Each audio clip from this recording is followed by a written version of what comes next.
Hi everyone, welcome back to Coffee Books and Rain. I'm Rachel and I just finished getting ready to go hang out with some friends in a little bit. I had planned to hang out with some friends yesterday, ended up having quite a bit of a migraine. I assume it's just the weather, but today, feeling better, got myself put together before noon, which is nice on a weekend, and am going to talk to you all about some books before I head out for a bit of wandering through some caverns. But today's book is Mummy Man and Waffles, The Dire Deeds of Dr. Gargo. Now, this was definitely like YA middle grade, super fun, super quirky, very campy, and just a bit of a roller coaster romp of a ride. And I mean all that in the best of ways because there's nothing serious about this book. There is nothing, there's nothing even remotely like adult about this book. It's just fun, silly, whimsical. So if that sounds like something you're interested in, then let us continue. I will say that once I read it, I did realize it was book two of a particular series, and that there is one that comes before. So apparently the first one is like, I guess, the monstrous adventures of Mummy Man and Waffles. Well, this one is the second one that seems to happen like pretty much the day after, or kind of picks up the day after all the other events from the first book. I don't think you need to read the first book to understand this one. In fact, it does give you a pretty decent synopsis in order to know where we've been, to know where we're going. But let's dive into the summary and we will go from there. Ooh, let's click on this show more so I can read. Mummy Man and Waffles is a non-stop thrill, chill, and slimy spill ride full of creepy crawlers and ludicrous laughs. That is by John Patrick Green, New York Times best-selling author of The Investigators. That scene, and Gators is capitalized, so that's kind of fun. I assume that alligators must be investigators. I just think that's cute. And that's what a lot of this book is too, is kind of silly puns and witty banter. In this spooky, goofy middle grade series, Mummy Man and Waffles are back in their action-packed sequel. So what does a kid named Waffles, his mummy sidekick, and their trusty turtle Frank do for the summer? They hit the road, of course, traveling from Shreveport, I think it's Shriek. Yeah, it's Shriek. Shreveport, Maine. The gang heads to the glitz and glamour of Hollywood, California, picking up some hair-raising new friends along the way. Get in, Medusa. The friends set off to confront the evil villain Dr. Gargo, who has unleashed reanimated monsters from Grandpa's basement throughout the country.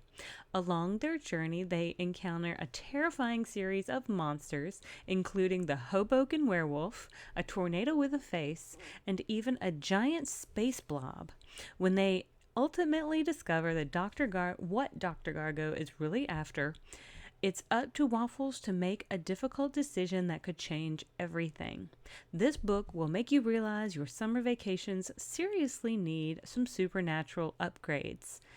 It is available coming August 5th, 2025, so I'm going to try to release this on Sunday the 3rd. Now, this is my first recording for August, only because I was going to record yesterday, had a lot of plans for yesterday, and of course they kind of fell through when a migraine hits. So we had to pause for a day and just pick it up on the next day, and that's today. But it's really cute, about 288 pages in hardcover, but I want to say on my e-reader it was maybe 150. I did have some illustrations included, so those were really cute. I will say Frank the turtle is probably my favorite, although I do think it's unfair that Frank only gets lettuce sandwiches instead of pancakes. So just making a comment there because it's kind of a little joke inside the book. Now, Waffles is a boy named Wendell, or Wen, as they sometimes call him. However, I guess the joke is that he loves pancakes so much that his mom started calling him Waffles. And now Grandpa calls him Waffles too. And it's it's dumb. It's dumb, but when you're a kid, those things are funny. Those things are really like that. Those are the jokes. So everything is just very lighthearted, tongue in cheek, slapstick humor. They fight the werewolf with what is it? A silver paddle ball. It's the paddle that's got like the ball on the string, but the ball is silver. So they have to like, I guess, hit it towards the werewolf, and it's just dumb again, but it's so cute. So I really flew through this book super fast. It was just ridiculous. So we do get various I guess you could call them horror monsters, all done in, of course, middle grade theming. So none of them are overly scary. I guess if you were a kid, maybe Dr. Gargo could be a little intimidating. But apparently in the first book, we must have encountered somebody that was a bad guy called Dr. Wacula instead of Dracula. So that's an interesting thing. And we have a Ducthulhu instead of Cthulhu. We have Medusa, and we have a brain that walks around. We do have the tornado with a face, and there is Mummy Man. Now, what kind of seems to have happened is Wendell, or Waffles, the kid, he was down in the basement of his grandpa's like house, and his grandpa used to work for this particular studio called like Monarch Studios. Well, they did a lot of what sounds like B-grade horror movies. And I'm certain if you've watched any B-grade horror movies or even C or D-grade horror movies, the ones that either go straight to tape or straight to services and never see the box office, that's what it sounds like a lot of these might be. And so Grandpa has props left over from his movie days, and Wendell is spending the summer with Grandpa. So a lot, like I said, some of the events must have taken place in the first book before we get here. So at this particular point, we've already, I guess, faced off against some of the monsters that had been released from the basement. And now we are dealing with a new host of, I guess, baddies. And so they go down to the basement, and they realize, because they're trying to, I guess, take inventory of what could have gotten out. And apparently there's a hole in the basement, and they realize it's like measles weasels, and Dr. Gargo must have like got absconded with a notebook. So, but previous book again, Wendell was down in the basement and accidentally spilled some mummy slime. Well, this mummy slime has reanimated or animated these movie props, and potentially some of them weren't really props.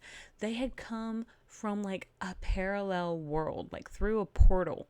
So they were potentially not just props and not just people in costumes. They were really a werewolf, really a big eyeball, a space blob, which makes me think of like a gelatinous cube from D&D, except when they get sucked inside of it, they don't start like getting eaten by the plasma, by the goo. So they're able to escape. So what happens is now they must start a road trip across America from Maine, Shreveport, Maine, way up in that corner up there, all the way to Hollywood, California. And it's like 3,000 miles, but they have a car called a monster car. Apparently there's a red button that makes it go vroom.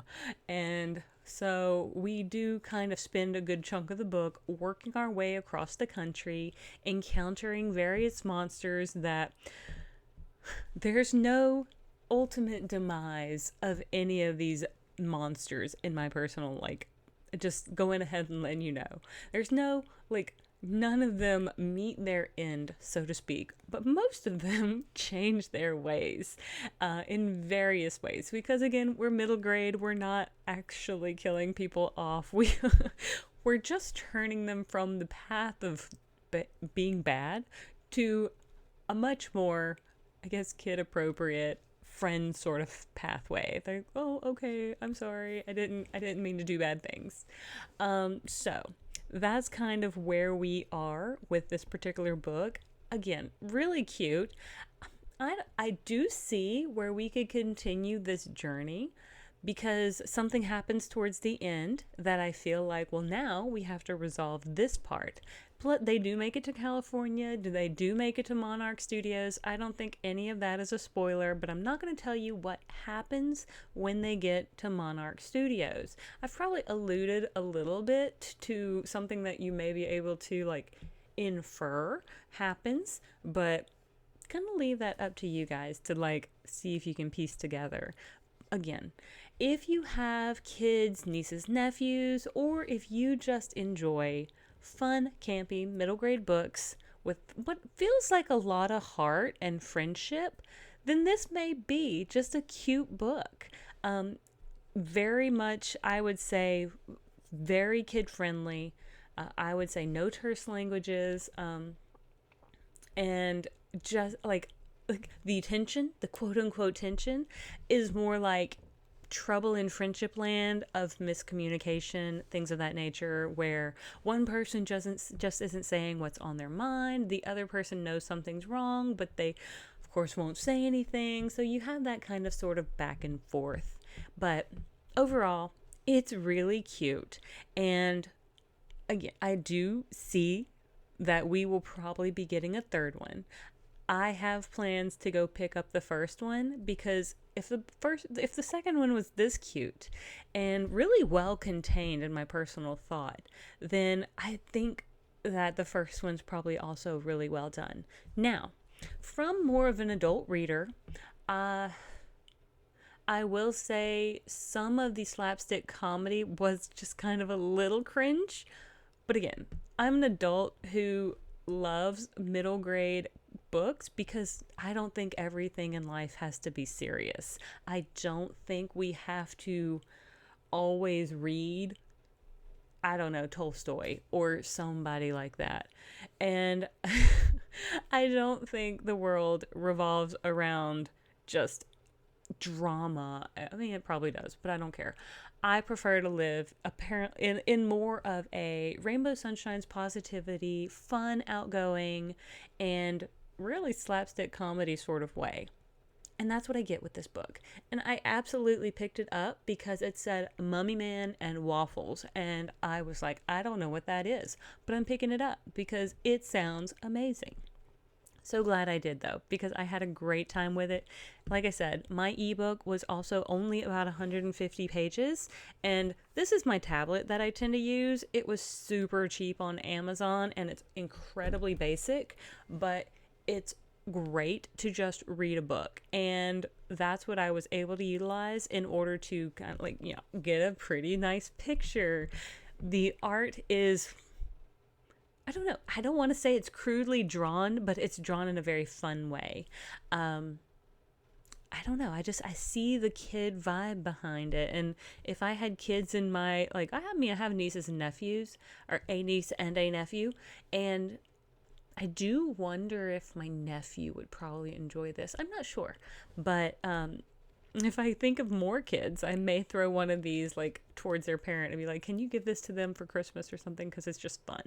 But I think I'm going to go ahead and leave this book here, let you guys decide if it's something up your alley. But with all of that being said, I want to thank you all so much for tuning in. If you haven't liked and subscribed already, I certainly hope you will consider it. And thank you for joining me on this journey. I will see you all on the next page. Have a great one.